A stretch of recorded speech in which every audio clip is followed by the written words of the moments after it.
Eh bien bonjour à toutes et à tous les amis, on se retrouve pour le deuxième épisode des Affentuts en Java où nous allons donc gérer aujourd'hui les événements clavier et souris. Vous êtes prêts? C'est parti! Pour réaliser ce tutoriel, vous aurez donc besoin du premier épisode des Affentuts puisque nous allons réutiliser le code. Vous aurez besoin également d'un clavier et également aussi d'une souris. Non, pas toi, tu interviendras dans une prochaine vidéo, reste tranquille, ton tour viendra. Donc je disais, nous aurons besoin d'une souris d'ordinateur. C'est tout ce qu'il vous faudra pour réaliser ce tutoriel. Allez, c'est parti! Donc nous nous retrouvons ici avec notre code de l'épisode 1. Donc j'ai juste changé le titre de la frame, Affentuts EP2. Donc si je relance le programme, on se retrouve donc avec notre petite fenêtre avec les deux pandas et salut les pandas, le texte qu'on avait écrit lors de l'épisode 1. Donc là, ce qu'on va faire, c'est qu'on va afficher du texte, on va afficher un petit texte avec le nombre de clics qu'on aura effectué sur la page, enfin sur la fenêtre. Donc pour ce faire, on va retourner sur la classe scène, que voici, et alors on va enlever les petits pandas, on va juste les commenter pour l'instant. Voilà. Et voilà.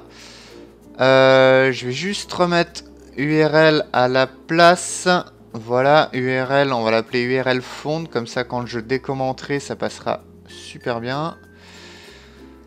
Voilà, URL font. Voilà. Donc, pour gérer les événements de la souris, nous allons donc faire une implémentation de l'interface Mouse Listener. Donc, comme ceci, dans notre classe scène qui étend d'un JPanel et qui implémente, donc implements Mouse Listener. Donc, ceci est une première forme de réalisation. On peut faire de plusieurs manières. Je vous montrerai les différentes manières de le faire. Donc la Mouse Listener, il faut qu'on importe la librairie Mouse Listener, donc qui est Java AWT Event Mouse Listener. Et donc cette interface-là va nous permettre de gérer les différentes actions de la souris. Donc on a plusieurs méthodes à implémenter qui sont donc obligatoires pour notre classe scène. Donc je vais ajouter toutes les méthodes. Et on se retrouve donc avec toutes ces méthodes-là. On a mouse-click qui permet de gérer les événements au clic de la souris, donc quand on appuie et qu'on relâche. Le mouse-press, comme son nom l'indique, au moment où on presse sur le bouton de la souris. Le mouse-release, au moment où on relâche la souris. Le mouse-enter et le mouse-excite, qui sont des événements qui nous permettent de savoir si la souris est dans ou hors de la fenêtre. Cette première implémentation nous oblige à devoir réécrire les différentes méthodes du Mouse Listener. Pas forcément pratique, vous me direz, il y a plusieurs méthodes de faire. Donc ceci est la première méthode. On a une implémentation de l'interface Mouse Listener et on doit réécrire toutes les méthodes. Autre technique, on enlève l'implements. Donc nous allons voir une deuxième méthode qui consiste à implémenter ce qu'on appelle un mouse adapter, une nouvelle classe. Cette classe-là nous permettra d'éviter de redéfinir les 5 méthodes que nous avons vues précédemment en ne redéfinissant uniquement les méthodes que nous avons besoin. Donc pour ce faire, nous allons donc écrire sys.add mouse listener new mouse adapter. Donc là en fait on va créer une classe interne anonyme qui redéfinira les méthodes uniquement que nous aurons besoin. Donc vous aurez une petite erreur, le mouse adapter là n'existe pas, tout simplement parce que il faut importer la librairie Java AWT Event Mouse Adapter. Une fois fait, donc on a cette petite partie là et on va pouvoir redéfinir donc @override qui nous permet de dire que nous redéfinissons une méthode, public void mouse press, tout simplement, qui prend en paramètre un mouse event E. Et voilà. Donc là, vous avez vu qu'en un rien de temps, j'ai redéfini le mouse press, la méthode mouse press, de la classe mouse adapter, et j'ai ajouté cet événement-là, enfin cette détection d'événement-là, à ma scène. Donc lorsque je vais cliquer, lorsque je vais presser sur la souris, on va pouvoir incrémenter un compteur. Donc là, ce que je vais faire, c'est que plutôt de faire ça au moment où on presse, je vais faire ça au moment où on relâche. Donc, à l'événement release. Donc, j'aurais écrit released. Voilà. Donc, à chaque fois que nous allons faire ça, on va incrémenter un compteur qui nous affichera le nombre de clics que nous avons fait sur la scène principale. Donc, je vais juste ajouter un paramètre qu'on appelle countClick. Voilà. On va lui dire que this.countClick est égal à 0. Voilà. Et là, on va lui dire this.countClick. Donc là, on va lui dire plutôt countClick plus, parce que le this fait référence à la classe mouse adapter. Voilà. Donc là, hop, on a countClick plus. Et ensuite, on va faire un affichage, tout simplement, du nombre de clics à cet endroit. Donc, plus this.countClick. Voilà. Nombre de clics. Voilà. Encore une dernière chose importante pour que ça fonctionne. Donc là, en gros, l'écran ne sera pas repeint automatiquement dès qu'on va faire un clic. Donc ce qu'on va faire, c'est qu'on va appeler la méthode repaint de cette classe-là pour mettre à jour le dessin et donc le texte avec le nombre de clics que nous avons effectué. Donc j'appelle la méthode repaint. Voilà. Donc si je lance mon programme, je me retrouve donc avec une fenêtre avec le nombre de clics. Et si je clique dans la fenêtre, clic gauche ou clic droit, j'ai bien mon compteur qui monte à chaque fois que je vais relâcher la souris. Voilà. Donc vous pouvez gérer vos événements comme ceci. Il y a encore une autre méthode, une autre façon de faire, qui est ce qu'on appelle une classe interne. Donc on peut définir une classe à l'intérieur même d'une classe. Donc c'est ce que nous allons faire. C'est une des techniques que j'utilise pas moi personnellement. Moi en général je préfère faire une classe externe à tout ça qui gère tous les événements et en fait j'ajoute cette classe là à ma scène principale. Voilà, c'est une autre méthode de faire, il y en a une multitude. Je vous laisse choisir un petit peu ce que vous préférez. Donc là, on peut faire ce qu'on appelle une classe dite interne. On peut donc faire classe GestEvent, par exemple, qui implémente le mouse event. Non, le mouse listener. Voilà. Et donc, comme nous l'avions vu précédemment, une implémentation implique la gestion de toutes les méthodes, à redéfinir toutes les méthodes de mouse listener. Donc, hop, je supprime tout ça.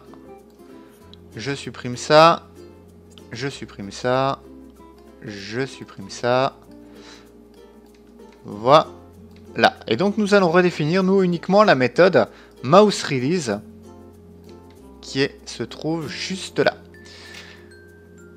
Et donc, ce que nous allons faire, c'est dire ensuite, hop,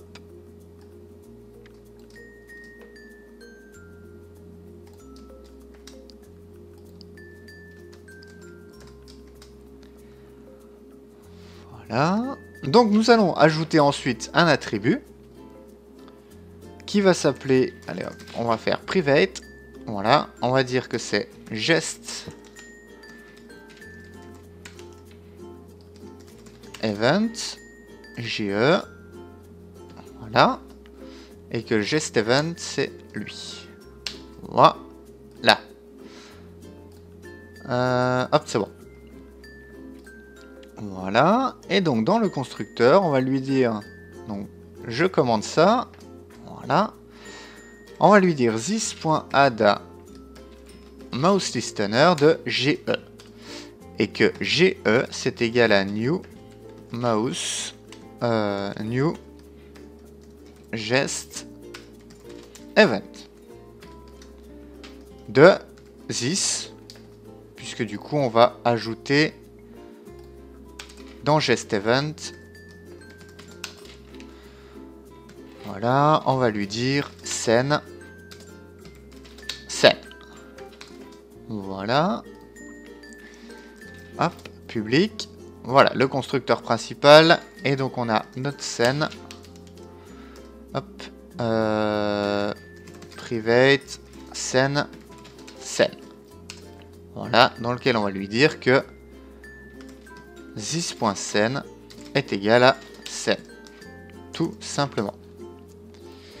Voilà, et on va dire que this.scène.clickCount, et j'ai juste à mettre mon attribut clickCount en public. Sinon, je risque d'avoir des petits problèmes, ou alors créer une méthode add click ou increment click, et dans ce cas-là, je vais pouvoir incrémenter mes clics. Donc là, si je relance le programme, je me retrouve toujours avec le nombre de clics, et quand je clique, on voit bien que ça fonctionne exactement de la même manière. Voilà. Une petite chose au niveau des événements de la souris. Si on veut différencier le clic gauche du clic droit, eh bien tout simplement, ce qu'on va faire, c'est qu'on va faire un test dans mouse release, donc juste ici, if. Donc on va utiliser une classe qui s'appelle swing utilities, qui contient plusieurs méthodes. Donc swing utilities point.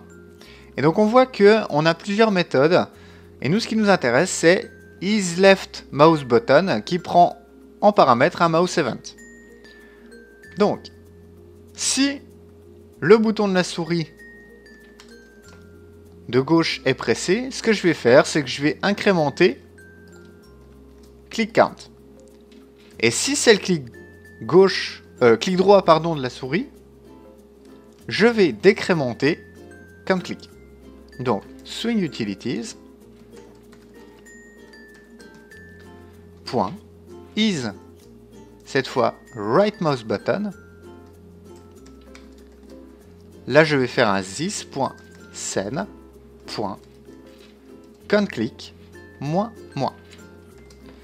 Si je lance maintenant mon programme, voilà, je me retrouve avec ma petite fenêtre, et si je clique à gauche, on voit bien que le compteur augmente. Si je clique à droite, mon compteur descend. Tout simplement.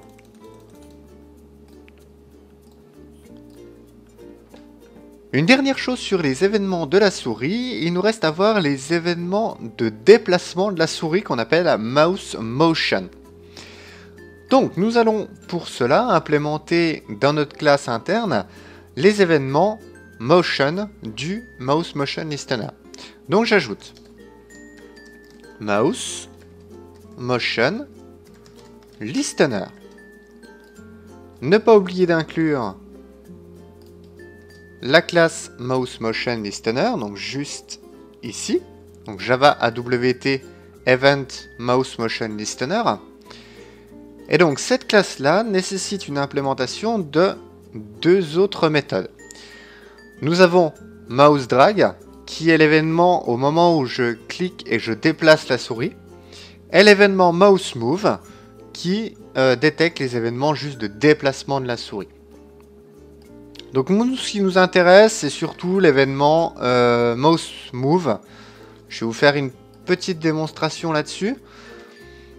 Donc pour récupérer les positions de la souris, Nous allons donc faire int posix est égal à e.getX et int posy est égal à e.getY. Et donc si je fais ça, je vais afficher dans la console, voilà, posix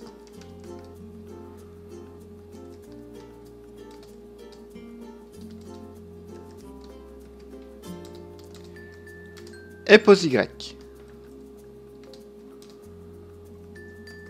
plus posy. Ne pas oublier d'ajouter this.add mouse motion listener dans la classe de la scène. Et donc, si je lance mon programme, je vois dans la console, juste en bas, à cet endroit-là, la position de la souris au moment où je me déplace dans la fenêtre.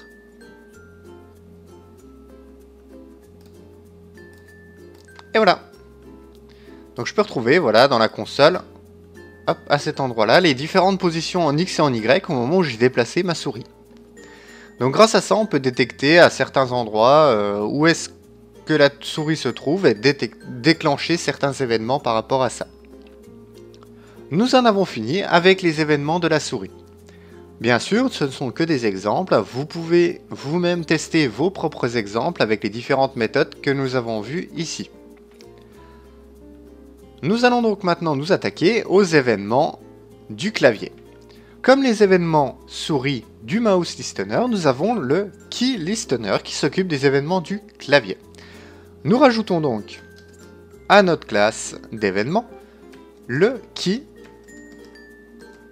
listener. Cette classe key listener nous donne accès à différentes méthodes. Donc j'ajoute les méthodes, j'ajoute le key listener à mon import. Et nous avons donc 3 nouvelles méthodes nous permettant de gérer le clavier. Nous avons keyTyped, qui est les événements au clavier lorsque j'appuie et que je relâche ma touche.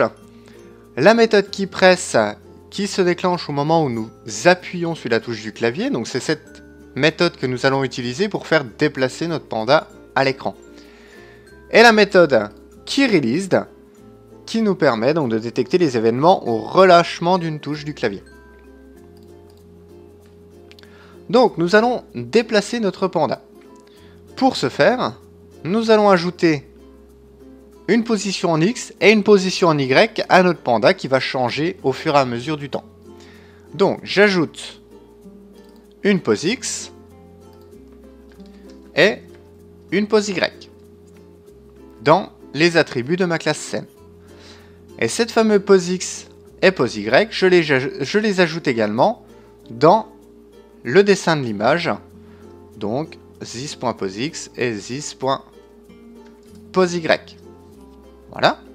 Je commente aussi l'image 2 pour éviter d'avoir le deuxième panda qui s'affiche à l'écran. Je remonte, donc je décommente aussi l'image 1. Voilà, histoire que le panda soit bien chargé à l'initialisation. Et j'initialise pose X et pose Y. Donc pose Y, on va le mettre à 200. Voilà. Donc si je relance mon programme, je me retrouve avec le petit panda affiché à la position 50 et 200. Je vais juste enlever l'affichage des coordonnées de la souris. Voilà, je commande juste cette ligne-là.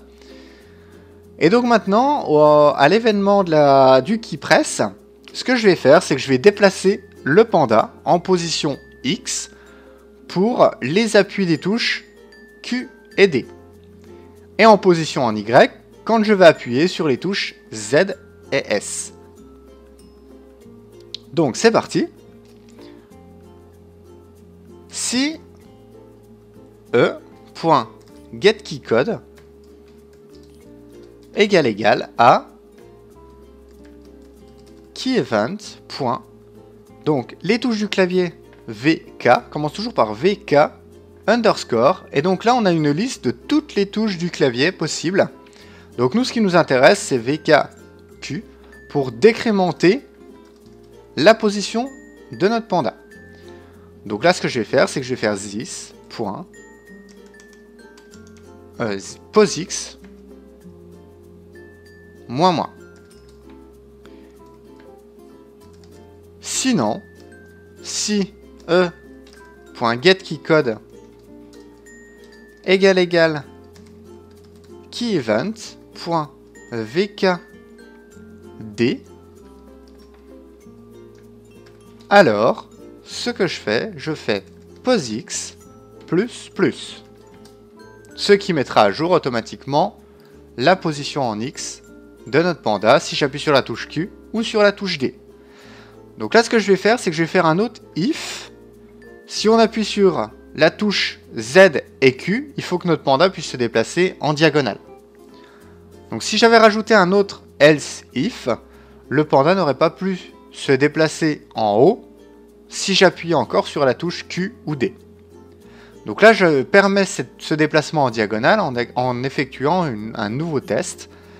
Donc e.getKeyCode égale keyEvent.vkz, donc pour le déplacement vertical. Donc là, je fais pause y moins, else if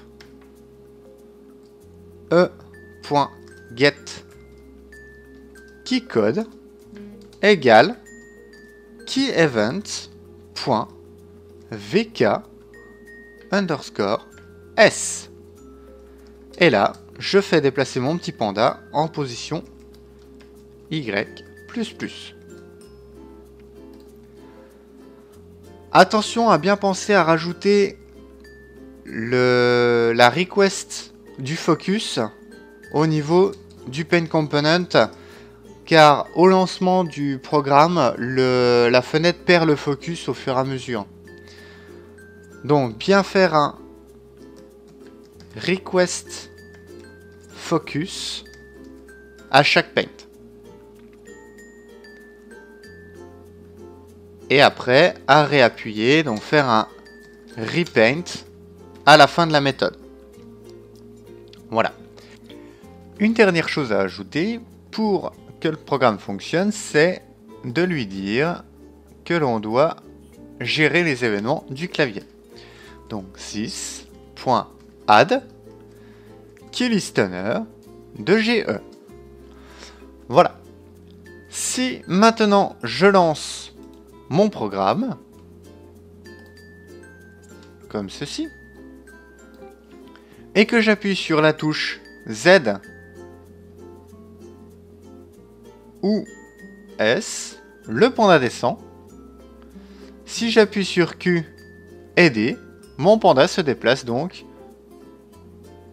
à droite, et en appuyant sur la touche Q, à gauche. Pareil, si j'appuie sur la touche Z et S. Voilà. Nous aurons vu les différents événements concernant les boutons de la souris, les déplacements de la souris et les événements du clavier. Voilà, donc c'est donc la fin de notre second épisode des Afentus. J'espère que l'épisode vous aura plu. N'hésitez pas à laisser votre avis, que ce soit en pouce bleu, pouce rouge ou commentaire. Dans tous les cas, vous pourrez retrouver le code de ce deuxième épisode dans la description. Sur ce, je vous dis salut à tous, portez-vous bien, peace and code les amis. À la prochaine, ciao ciao!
avec une police, mais bien plus propre, plus sexy que celle que nous avions précédemment.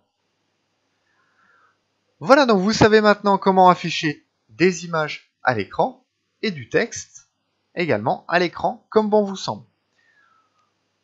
Donc c'est tout pour ce tutoriel. On se retrouve donc la prochaine fois pour une nouvelle édition. Et en attendant, je vous dis salut à tous et à la prochaine!